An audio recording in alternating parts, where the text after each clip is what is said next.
bruv, what's about Ten Hag saying that United are talking to Varane and Martial over their future, bruv? I don't, apart from the Sancho loan, I don't expect no one to leave. I don't expect no one to leave. Don't expect no one to really come in either, bro. I think it's going to be a dead window, which is a positive, to be honest, because the less that's done, the better. Do you know what I mean? There's all this talk. The manager coming out and saying he had positive talks with the new owners, but bro, it was always going to be positive. Them man are not going to say, yo, my G, like, days numbered and that.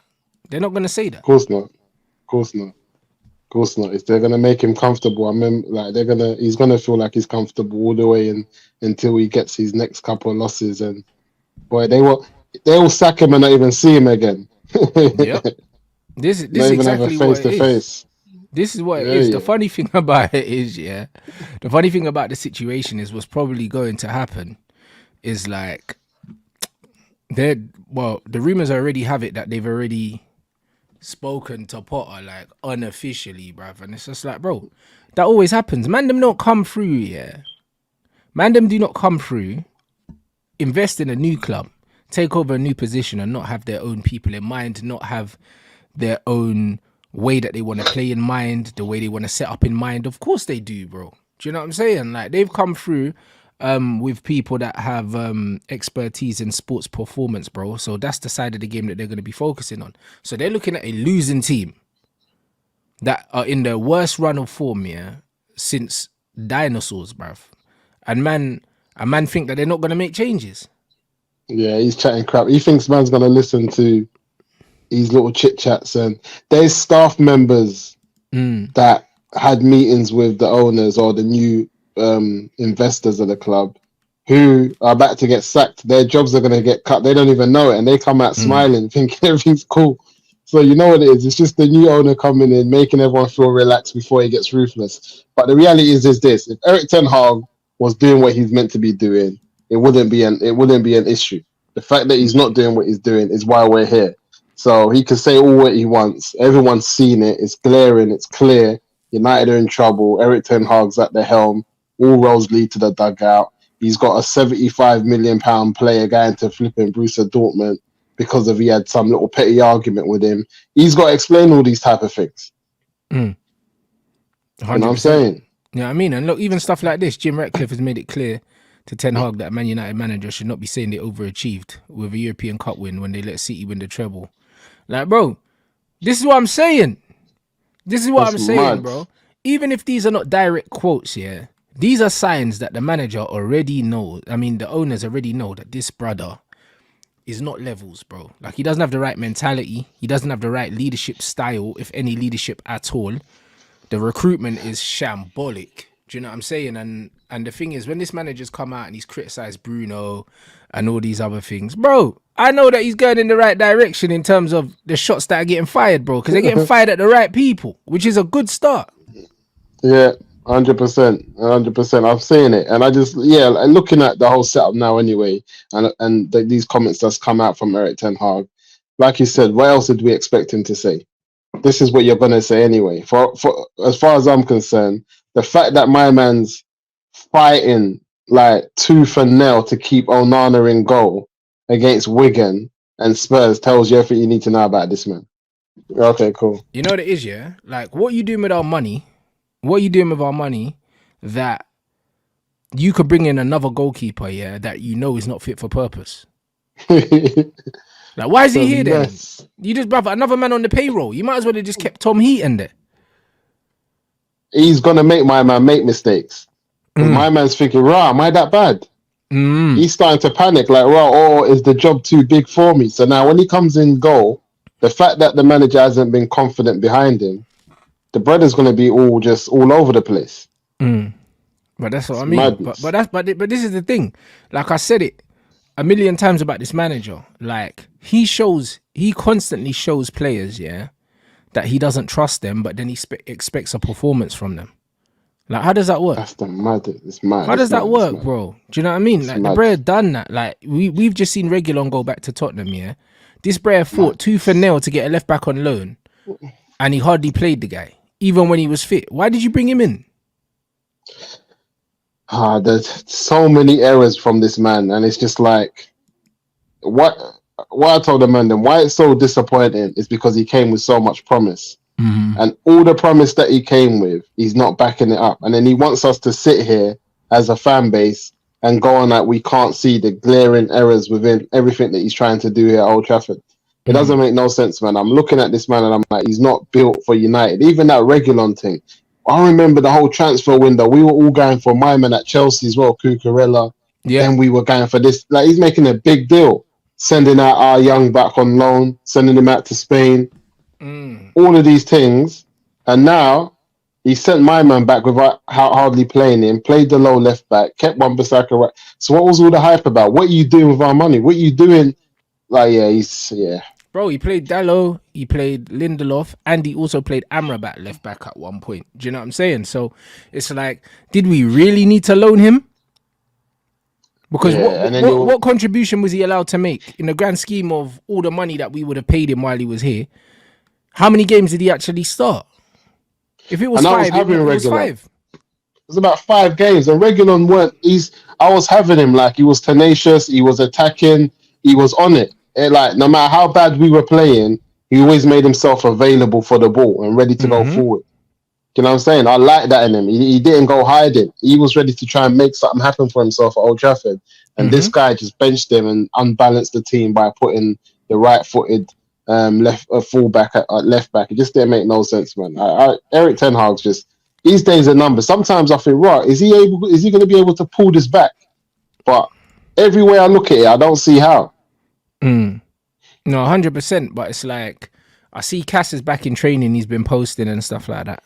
And what always happens, is, well, we get a few players back, a few runner results, do you know what I'm saying? And then in typical Man United fashion, it's like we saw it with Ollie, new lease of life for the pagan, like that. But the only thing is with these new owners, I feel like they don't care anyway. I feel like their mind's made up. It's always a long-term project for them. And the thing is, because of this manager's personality, and these are old Englishmen, them ones. So these man will just old school. They don't really like no one that's not English anyway, because that's just their thing. Yeah. You get me? And they'll have a couple meetings with this player and they'll think, I don't like him. You know what I mean? Because that's what them guys are like. Them kind of man there, man like Ratcliffe and Brailsford and that. Those are the man you got to sit down, have a beer with and that, and chat rubbish, bruv. Do you know what I'm saying? You have to do it, bro. Them man are big on rapport, blood. You know what I'm saying? Them man are sit down and have banter and that. I remember Fergie used to have man sit down and have a glass of red with him and that. If you didn't have a wine with Ferguson, bro, he took it personally, fam. You know what I'm saying? He took it personal. Do you know what I mean? And the thing is with the Ratcliffe situation, I have a feeling that him and Ten Hag, they're just not gonna vibe. They're not gonna vibe. After watching Brailsford, I watched his Diary of a CEO, and he was talking about the Sir Alex Ferguson era and talking about performance and motivation in players and all these things. He'll be looking at all the good players at Man United that aren't playing at the level that they need to be playing at. Yeah, and he'll think, this brother's there's something wrong with him. Yeah, and I think as much as Erik ten Hag don't get it, the Jadon Sancho thing for me is one of his biggest issues that he's going to have with them type of man, because they will look at the likes of Sancho and Rashford, but especially Sancho being we brought him in at 21 years old. He's prime English player, one of the best English players at the time in Europe. Sancho was the equivalent of Jude Bellingham, bro, coming to Man United. That was the equivalent. It was that the hype. You know what I'm saying? Yeah, the hype was there. He was that equivalent, and he came to Man United. It hasn't worked. And these men being performance men, they're going to want to know why. Why are we sending back a 23-year-old English player who was at the height of football, nominated, I think, is it the young Ballon d'Or type of players? What's that award Golden called? Golden Boy. Golden Boy. Like, he was in and around everything, and we've sent him back on loan for about 3 million euros. They're going to want to know why. And Erik ten Hag, he thinks that he's doing well. Yeah, I'm getting problems at the club. You're mad. These men are going to look at you like, are you nuts? What are you doing with our money? And now you're sending this young English boy back who we know was the real deal. And like you said, they would have walked out that meeting with him after talking bare nonsense to Ten Hag, and they would have just looked at each other and said, yeah, them Dutchman there's got to go. They're not going to make it. No, 100%. Do you know what I mean? And this is why, like, the beautiful thing about the Sancho thing is, it's like, bro, Men lie, women lie. You get me? Like Dortmund front of the queue, you know, to take this Yeah, brother back. The so-called bad influence, the so-called bad come apple, on. the so-called bad Yeah, trainer. Do you know what I mean? All of that's these it. things that man are saying about him, yeah, and these men are at the front of the queue to take him back, bro. Front. Them man are wrap this up, yeah, in less than 2 days, bruv. You know, like that. It's the Yeah, formalities, quickly, bro. It's the formalities quickly, now. They said, nah, Sancho's quickly. ours, bro. And you know, as soon as this stuff happened with Sancho, someone at Dortmund would have picked up the phone to him and said, yo, like, do you want to come back here? Yeah, He said, yeah. They said, say no more. We'll pattern it. That was it. Because he got linked with a and bag that's of the teams. facts. But, bro, as soon as the window's open, within 2 days, them man are saying, all right, cool. Like, he's going to be a Marbella. Done. Yeah, yeah. Because they knew what was going on, and Sancho's got a good team. He's got a good team of what's that people called again? His agents and all that. He has Yep. got a good team around him because I Yep. know that them people are local around it and they know what they're doing. They're not they're not gonna accept my man just sitting around doing nothing with his career. These men are young people from the community who understand the position that their players in, and they don't care if you said United or not United. These are gonna make the best decisions and best choices for him. So he's gonna play ball. When man is saying, "Oh, I'm surprised he's not sitting on the bench and just collecting his 300 grand a week," I'm like, brother, he could have done that at City. This brother left this country, which a lot of English talent don't do, went abroad to play ball. He's always been about playing ball. He's not about just sitting down and chilling. People are going like, he's this guy that sits down and like, how old was he? 17 years old when he went over there? What 17-year-old goes abroad and does that if he's about just sitting down and chilling? He's not on that. That's not the type of character he is. And like you said, if he was a bad apple and all of those type of things, then why is Dortmund, the club that he's just left, where all of these reports were coming from, allegedly, that he doesn't do this and he didn't do that, but they're the first to take him back. So none of that adds up. But None this of is that it. adds up. So not only does it show, yeah, not only does it show how much they loved him, yeah, but it also shows that he didn't leave on bad terms. Because if he left on bad terms, that would not have been, yeah, that wouldn't have been on the table, bro. It wouldn't have been on the Come on. table. So, nah, it's funny, bro. You know what I mean? I It's would have actually loved. funny. I was thinking I would have loved if with that little link that we got with Getafe, if he would have went there. I would have loved to see him on loan at Getafe though for these 6 months Yeah, with trust me. Gunwood on the right and him on the left. I was thinking, is that a possibility if he just wants to play football and maybe not go back? I was trying to fish around to see because I was thinking it would have been good to see them man kick ball because right now they're the two players I want to bring back with this Eric Ten Hag gone. Yeah, I'm hundred trying to percent, see bud. But this Mason. is Jaden's opportunity now to show people who he is, bro. I said the same thing to Mason, bro, when Yeah, I yeah, spoke to him briefly. Yeah, it was one of them ones where yeah, it's like, bro, this is your opportunity to show man who you are, fam. Because, yeah, yeah, bro, man forget. Man yeah, forget. yeah. Do you know what I'm saying? Man are I've, judging Jaden Sancho on. They're judging Jaden Sancho on what they on the Gunner remember. social, basically. Yeah, but also Yeah, not even that. They're judging him on what they remember his worst performances to be because Jaden's had of some good course. performances for us, but nobody remembers them. Do you know what I'm Yeah, saying? yeah. So people are remembering him, yeah, on his worst performances. They don't do that with Rashford. Of course they don't. They They don't. don't. They, They they, they don't. They don't don't. do that with other players, bro. Because if they did, He's had yeah, some. bro.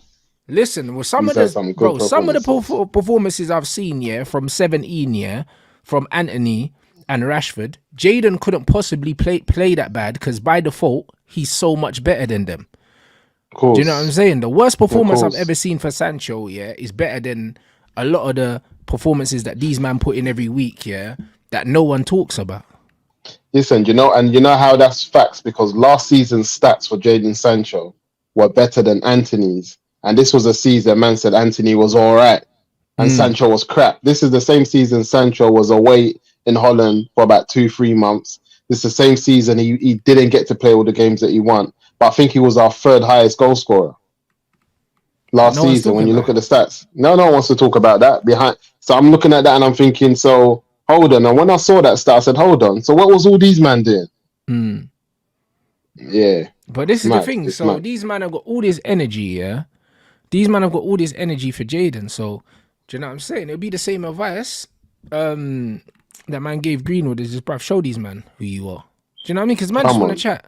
Man just want to chat. Show them man exactly who you are. This is your chance to do that, bro. Do you know what I mean? Go out there with a chip on your shoulder and show man who you are. Because, bro, anyone can chat. But at the end of the day, if you're mashing work, no one can say nothing.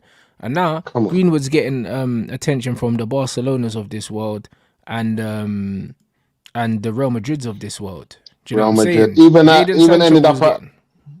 even if he ends up like Atletico, it's levels Bro, because them but man are there. But this is what I'm saying, bro. Listen, Sancho's left Man United to go play Champions League football. Who's laughing? Come on. Who's laughing? Do you know what I'm Mad. saying? And this is what the funny thing about it is. All these men could talk on his name, but he's going to play Champions League ball. What you man doing? Yes, man. What you man doing? Chasing 4th place. Because that's all you got to play for this season. Because you're not going to win the FA Cup. Yeah, and this comment is big as well by Samson. He said about the variety of goals that Sancho scored for us. Sancho's got them goals where he sits man down. I remember, I think it was the Liverpool game. But he put Virgil on his face. Yeah, just sits bare man down. He's not on this scatty shooting and hoping for goal. Sancho's making sure it's 101% that this is going in the back of the net. He's not no ifs or buts, and we need players like that. And the fact that we're not even... Yeah, it just tells me what United's on now. Even if you look at the type of players we've been linked with, we're just far off it. And if you look at, example, someone like Brighton, they were able to get my man in from Barca. He's had a few games. What's his name? I know who you're talking about. Yeah, Ansu Fati. Yeah, Fatty. Just wanting that type of player, going for that type of player, tells you where their head's at as a club. You look at Man United and the players that we've been linked with in this window alone, like Werner and certain other players. What's Eric Ten Hag? These are Eric Ten Hag's men, you know. All these men we're being linked with are the type of the players that Eric Ten Hag is putting on the shortlist. Because mark my words, there are other players that we can go for, even if it's just a loan, even if it's just a small stopgap. There's loads of players in Europe. It doesn't have to be these bait men that everyone knows that are not on anything. But that's the type of football that he wants. He wants another Rashford in flipping Werner. Yeah. To just be running. Yeah, my man's gone. He's gone. Yeah, he's Timo Werner's done out here. Do you know what I'm saying? He's absolutely done out here. And this is why the manager's got to go, because he needs to pay for his sins, bro. Like I was telling the man in the group chat, bro, I'm compiling a RICO case against this manager, bro. And you know what it is, yeah? There's so much evidence, bro. You can't bust case, bro. That's why he has to go, because he's done so many things wrong, bro. On the pitch, when it comes to man management, when it comes to recruitment, that, bro, every area that it takes to be a top manager, he's failed in. He hasn't given us a style of play either. So it's not like he's excelled in some parts and he's underwhelmed in some parts. He's literally